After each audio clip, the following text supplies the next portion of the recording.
Nous sommes sur le point culminant de Serres, à la Chapelle, chemin de la Chapelle, où Elena Malac et Jean-François Marc ont posé leur cabinet de curiosité animale. Bonjour tous les deux. Bonjour. Alors, pouvez-vous nous parler de cette exposition, s'il vous plaît ? Alors, le cabinet de curiosité animale, ça découle d'une enquête qu'on a menée pendant presque un an dans un village entre le Vaucluse et la Drôme qui est savoyant, et dans lequel on s'est questionné sur la mort animale avec des gens qui vivent aux côtés des animaux, des chasseurs, des éleveurs, des habitantes. Et à la suite de ce travail-là, on a fait un documentaire sonore et un spectacle qui s'appelle Entre chiens et loups. Et ça, c'est la scénographie du spectacle qu'on a décidé de mettre en scène dans la chapelle. Très bien. Comment est venue cette idée, justement, sur cette interrogation sur la mort animale C'est une drôle de démarche, quand même. Ouais, après, chacun notre démarche personnelle, quoi, sur qu'est-ce qui nous a amené à aller vers là.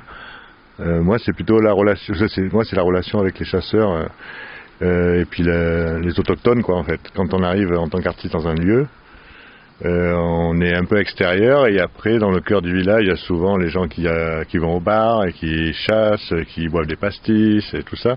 Et cette relation-là, on a vachement de mal à la voir, c'est-à-dire de rentrer dans ce cœur-là, quoi. Donc c'était se remettre et remettre en avant, mais en discussion avec les gens du coin, les chasseurs, quoi, et qui sont aussi des gens du coin, mais pas les diaboliser et avoir une relation de dialogue avec eux, quoi. Oui, puis c'était l'idée aussi de recomplexifier donc le rapport à la mort et donc aussi à la vie. La mort, c'est quand même un sujet super tabou en société. Moi, je sais que je travaille beaucoup sur ce sujet, et là, la mort des animaux aussi, ça allait chercher plein de choses.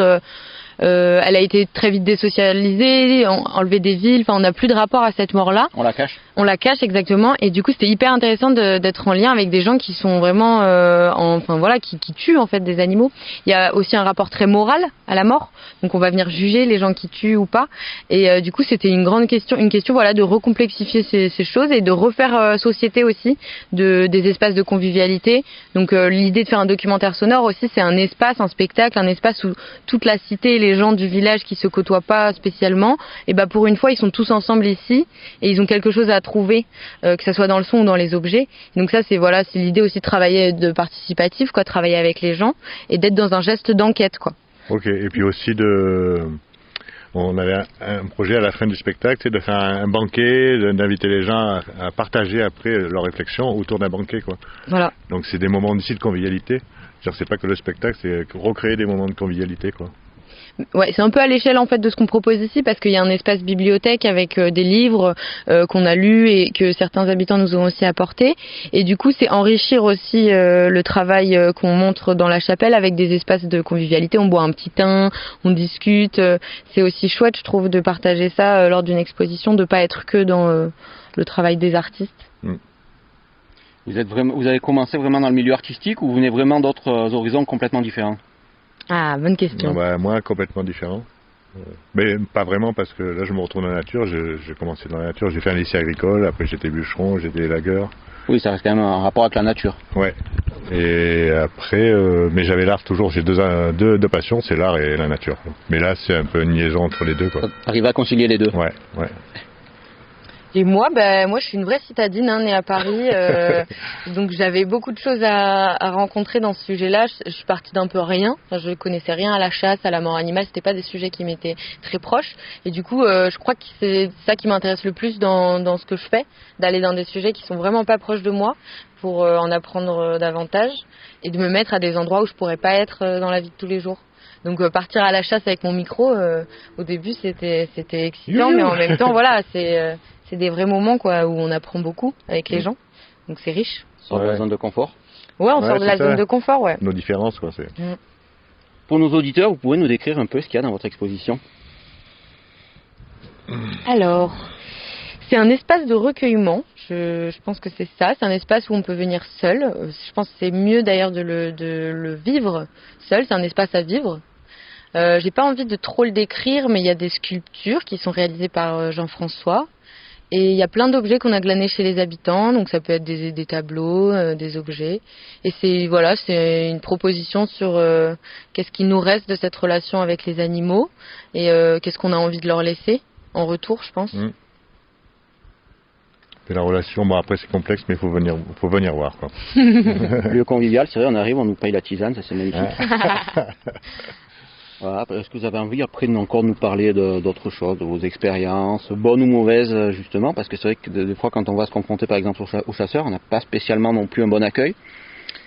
En fait, c'est marrant parce que ce travail, il a commencé avec une altercation entre une artiste et un chasseur qui s'est passé dans un lieu de résidence voisin. Et ça, pour moi, le projet est un peu parti de là.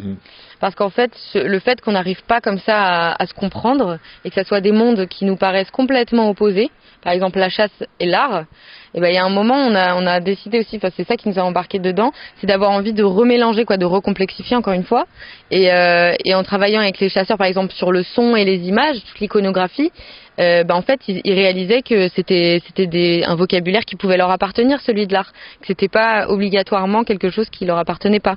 Et donc ça c'était super intéressant je trouve aussi. Ouais.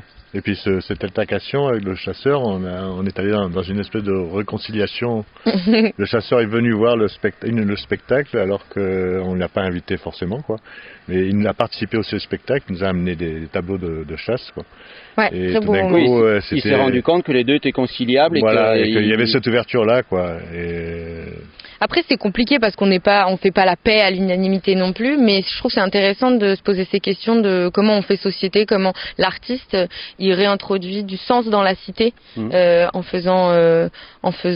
créant des espaces en fait de convivialité, de partage et tout. Et donc ça c'est très intéressant parce qu'il y a des gens qui se côtoient pas voilà dans la vie de tous les jours, qui viennent et qui discutent de choses qui sont très communes. Par exemple, moi je suis allée à Château-Gombert écouter des chilés, un concours de chilés. C'est des imitations de chants d'oiseaux qui sont faits par des chasseurs, donc c'est une pratique d'hommes beaucoup.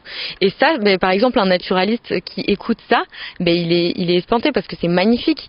C'est vraiment une connaissance, une pratique de la nature qui est magnifique, une imitation à un point grandiose. Et du coup, voilà, les frontières, elles sont hyper poreuses. Et ça, c'était très intéressant et on a travaillé sur ça. Dans la chapelle, il y a aussi du son. Donc, c'est aussi important d'être là et d'ouvrir les oreilles en même temps qu'on ouvre les yeux et d'être en écoute. Quelque chose à rajouter? Non? Non, ça va. Venez à notre rencontre. C'est la Corse. La Corse, c'est marrant parce que c'est une terre de chasse aussi. On s'est rencontrés dans un village où il y avait pas mal de chasseurs. Je pense que notre intrigue vis-à-vis de ces questions-là, elle a un peu commencé là-bas. Ouais. Et on s'est rencontrés sur un sentier d'art de Landart. Ouais, à Ibiza. Très beau village. Où toi tu venais travailler sur un documentaire. Moi j'ai travaillé sur les poètes, la poésie d'improvisation dans les montagnes. C'est l'oralité. C'est une poésie qui se pratique que dans l'oralité et qui se transmet. Donc sur un barde qui s'appelait Minigal. Et toi, tu as travaillé sur une structure? Ouais, plutôt sur l'invisible aussi, sur des petites traces qu'on laisse, mais que c'est pas forcément des grandes œuvres. C'est des petites choses, quand on observe la nature, il y a des petites choses que je travaillais juste avec du blanc, et souligner en fait de l'existant, quoi. D'accord, faire apparaître le quasi invisible. Voilà. C'est ça. Voilà, cette rencontre en pleine nature qui a mené à cette... Et après, on a des discussions sur l'histoire de l'art, où on avait des opinions un peu... dans le même sens, quoi, parce qu'il y avait des trucs qui t'ont marqué dans l'histoire de l'art, moi des trucs qui m'ont marqué dans l'histoire de l'art, et on s'est rencontrés parce que le fond de notre pensée s'accrochait, était commune. Vous allez exposer à quel endroit? Alors là, c'est la première exposition commune. Hein. Sinon, c'est notre premier spectacle. Aussi, on est dans les premières fois, nous, beaucoup. Et il en faut. C'est ça. Et bientôt, peut-être le premier banquet, qu'on a envie d'organiser. Mais sinon, voilà, on fait surtout c'est toujours des nouvelles expériences, en fait. Mais sur une continuité. Voilà, c'est ça. Sur un projet qui se continue, une enquête qui est en continuation perpétuelle. Voilà, et puis on essaye là, le spectacle, on a fait une première fois, quoi. Mais c'est encore fragile, il faut le travailler. Mais on a été encouragé par les retours aussi des gens. Voilà, c'est la question que j'allais vous poser, quoi. Ouais. Comment c'est accueilli? Oui, voilà. Puis c'est une forme qui est pas facile, mais en même temps, les gens c'était un public bien mélangé, quoi. Puis c'est de l'ordre de la performance, c'est le spectacle performance, quoi. Parce on est en chien et on a un collègue berger qui est notre maître et nous on obéit à ses ordres et on accueille le public comme ça, on l'amène jusqu'au spectacle.